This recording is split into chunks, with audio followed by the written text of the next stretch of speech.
Hi කොහොමද? ඔයාලා හැමෝම හොඳින් නැති කියලා හිතනවා. ඉතින් මම අද අරන් ආවේ මම හිටපු මියුසික් වීඩියෝ එකක. මගේ අලුතින්ම රිලීස් වුණු මියුසික් වීඩියෝ එක කොහොමද උනේ කියලා ඔයාලට පෙන්නන්න. behind the scenes. ඉතින් මේක හරිම ලස්සන එක්ස්පීරියන්ස් එකක්. පේරාදෙණිය කැම්පස් එකේ තමයි මේක ෂූට් කරේ මුළු දවසම. ඉතින් උදේ ඉඳලා හවස් වෙනකම්ම ෂූට් කරපු විදිය ඔයාලට පෙන්නන්නයි මම මේ යන්නේ. ඉතින් හරිම ලස්සන පරිසරයක්. මං හරි ආසයි. මම මෙතනට හරිම ආස වුණා.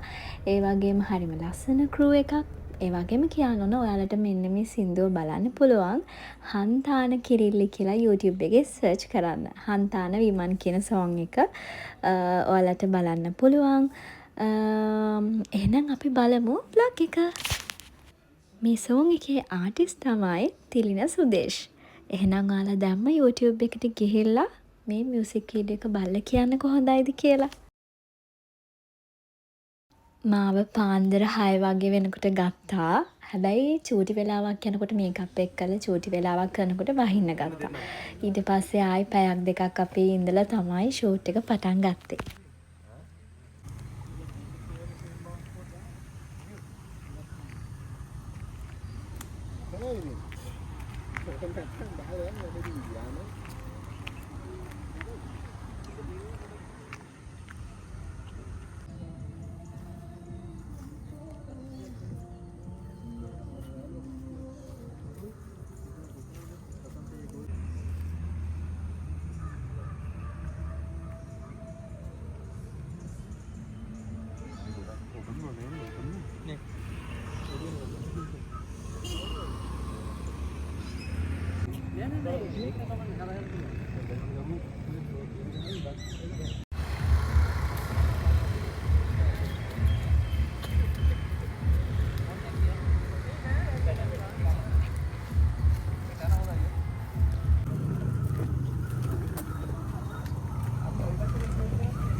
ෂූට් එක කරන අතරේ අපිට යාළුවෝ කට්ටියකුත් හම්බුණා. මෙයාලව කන්ට්‍රෝල් කරන්න චුට්ටක් අමාරු වුණා. ටික වෙලාවක් අපිට ඉන්න වුණා යාලා යනකම්.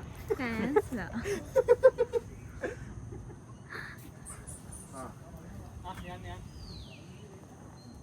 මොකද උන්ගේ එක බුදුගම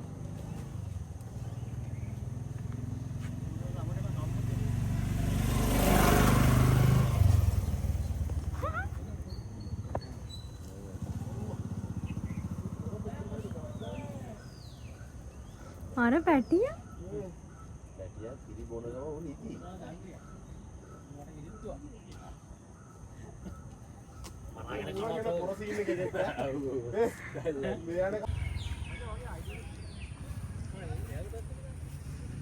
දන්නේම නැතුව හවස් වුණා. ඇත්තටම දවස ගෙවෙනව තේරුන්නේ නැහැ. හරිම ලස්සන දවසක්. ඒ වගේම මේ කැම්පස් එක ඇතුලේ මාර ලස්සනයි. මම ෆස්ට් ටයිම් තමයි පේරාදෙණිය කැම්පස් එකට ආවේ. හරිම ලස්සනයි. ඒ වගේම හරි පොඩි පාළු ගතියකුත් තියෙනවා මට නම්. කවුරු හරි දුකින් ඉන්නවා නම් ඒ දුක වැඩි වෙන විදිහේ එන්වයරන්මන්ට් එකක් කියලා මට හිතෙනවා. ඉතින් ඔන්න ඔහොම තමයි අපි මියුසික් වීඩියෝ එක අද දවසේ ෂූට් කරේ. thank you so much ඔයාලා අද වීඩියෝ එකත් එක්ක මාත් එක්ක එකතු වුණාට. ආදරේ.